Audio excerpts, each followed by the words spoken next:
যুক্তরাষ্ট্রের বোস্টন থেকে ভারতের দিল্লিতে ককরোচ জনতা পার্টির প্রাণপুরুষ অভিজিৎ দীপকে বিমানবন্দর থেকে সরাসরি পার্লামেন্ট স্ট্রিট থানায় না গিয়ে যন্তর মন্তরে সমাবেশের অনুমতি দিয়েছে দিল্লি পুলিশ। কেন্দ্রীয় শিক্ষামন্ত্রী ধর্মপ্রধানের পদত্যাগের দাবিতে আন্দোলনই এখন তাদের মূল লক্ষ্য। দীপকের সঙ্গে এই কর্মসূচিতে লাদাখের সমাজকর্মী সোনাম ওয়াংচুক সহ একাধিক অধিকারকর্মী যোগ দিচ্ছেন বলে জানা গেছে। এর আগে পুলিশ জানায় সিজেপির পক্ষ থেকে কোনো ধরনের অনুমতি চাওয়া হয়নি। এমনকি অভিজিৎকে আইনশৃঙ্খলা বাহিনী অজ্ঞাত স্থানে নিয়ে গেছে বলে খবর প্রকাশ করে ভারতীয় গণমাধ্যম।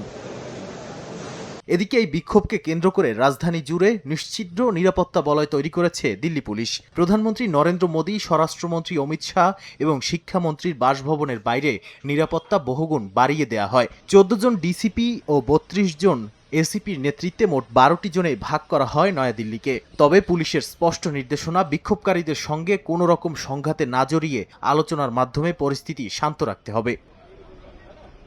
আন্দোলনকারীদের পক্ষ থেকেও কর্মীদের জন্য বিশেষ কিছু করণীয় ও বর্জনীয় নিয়ম জারি করা হয়। উস্কানিমূলক কোনো ফাঁদে পা না দিয়ে পুলিশকে ফুল দিয়ে শান্ত ও অহিংস উপায়ে প্রতিবাদ জানানোর আহ্বান জানিয়েছেন সংগঠনের মুখপাত্ররা।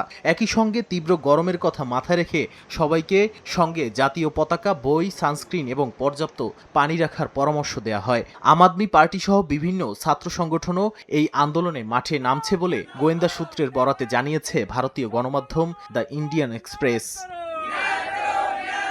নাদিম মারজান, সময় সংবাদ।